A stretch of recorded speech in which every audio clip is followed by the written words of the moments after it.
todos, tudo bem com vocês? Nós vamos dar início agora a uma parte de extrema importância do nosso Código Penal. Nós vamos falar agora sobre o título 2, vamos conversar sobre o crime, tá?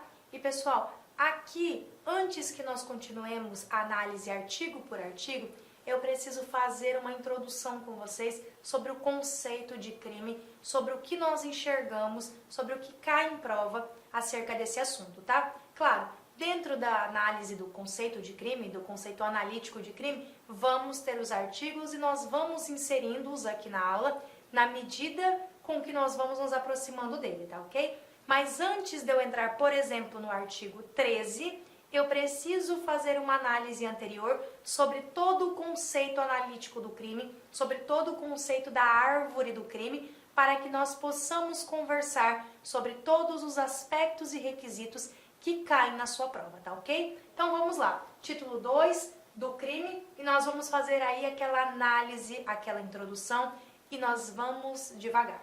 Nós vamos devagar porque não é um assunto fácil, é um assunto complexo, é um assunto grande e está em todos os editais de concurso público, tá bom? O conceito analítico de crime, nós vamos estudá-lo aqui, nós vamos ver as teorias, eu vou chamar a sua atenção em relação às bancas e como elas cobram, tá ok? E nós vamos conversando e caminhando aqui na matéria. Então vamos lá falar sobre o conceito analítico de crime, tá? Como funciona o conceito analítico de crime? Esse conceito analítico de crime, ele busca explicar o crime a partir da decomposição dos elementos que compõem, tá? Este conceito. Como assim, professora, da decomposição? Ele decompõe em estratos, ele nos dá estratos de como nós devemos avaliar algo para que eu possa considerar a conduta criminosa ou não, tá bom? Este conceito foi formulado na época do positivismo, logo ele tenta explicar o crime a partir de um método científico, separando o crime em elementos menores, beleza? Como se nós estivéssemos separando aí um átomo. Ele busca entender todos os elementos que constituem o crime. Então vamos lá. Esse conceito analítico de crime, como forma de analisar um crime, tá bom? Ele nos trouxe 4 teorias diferentes, tá? Então nós temos 4 teorias sobre ele. Mas qual que eu preciso que vocês saibam que cai em prova? Eu preciso que vocês conheçam a teoria bipartida e a teoria tripartida. Professora, mas majoritariamente é adotada a teoria tripartida, né? Sim, perfeito. Majoritariamente nós adotamos a teoria tripartida. Porém, existem doutrinadores fortes e maravilhosamente bons que adotam a teoria bipartida e, por acaso, algumas bancas são adeptas a esses doutrinadores, mesmo não sendo um entendimento majoritário. Então, pode ser que, na sua prova, a depender da banca, caia uma ou outra teoria. Não é porque ele estará falando em teoria bipartida que estará errada a questão, tá ok? Em regra, realmente nós adotamos a teoria tripartida, que nos diz que crime é um fato típico, ilícito e culpável, tá bom? Mas vocês precisam conhecer também a teoria bipartida. Vamos lá, para tabelas, para facilitar a sua vida. Na teoria chamada de bipartida, nós temos um fato típico e antijurídico, certo? E nós temos uma tipicidade com antijuridicidade. Nós não temos aí a culpabilidade, tá bom? A culpabilidade seria simplesmente para aplicar a pena. Então, para a teoria bipartida, o crime já se resolve em fato típico e ilícito, tá bom? Então, eu tenho aqui um fato típico e antijurídico. Eu já resolvo assim mesmo. Na teoria tripartida, eu tenho um fato típico, antijurídico e culpável, tá bom? Fato típico, antijurídico e culpável, essa é a majoritária. Teoria tripartida é a nossa teoria majoritária, tá bom? E aí, pessoal, nós temos ainda uma teoria chamada de teoria quadripartida, tá bom? Como funciona a teoria quadripartida? Tem tipicidade, a antijuridicidade, que é o fato ilícito, tem a culpabilidade, e aqui eu ainda tenho mais um elemento chamado de punibilidade, tá bom? Então, eu tenho um fato típico, ilícito, culpável e punível para a teoria quadripartida, tá bom? Então, vamos lá. O que é uma tipicidade?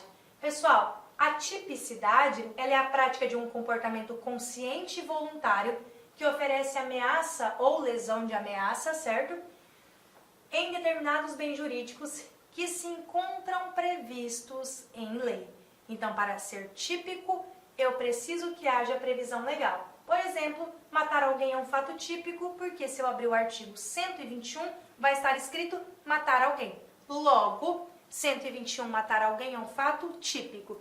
Toda vez que eu falar em tipicidade, eu tenho expressa previsão legal de um ato que é contrário à lei, tá ok? E está inserido na nossa esfera penal, beleza?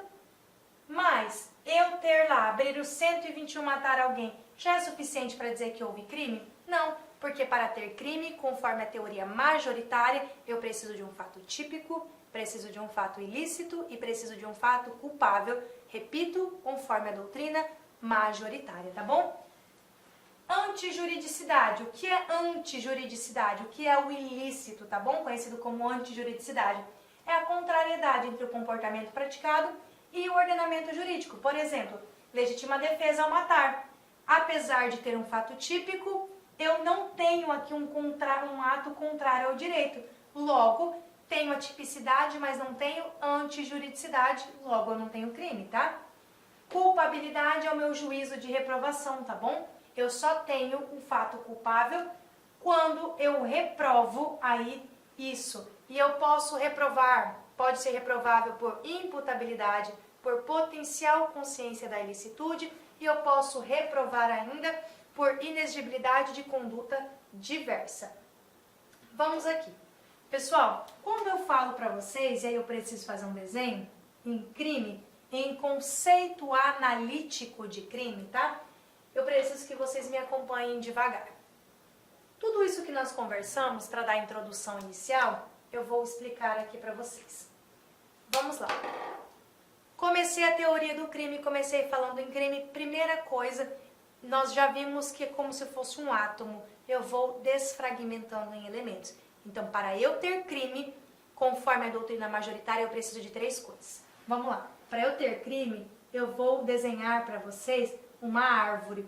E eu vou chamá-la de árvore do crime, tá bom? No tronco, o que sustenta a minha árvore do crime é uma teoria chamada de teoria finalista. Ela é a minha base, é a minha sustentação. Então, teoria finalista.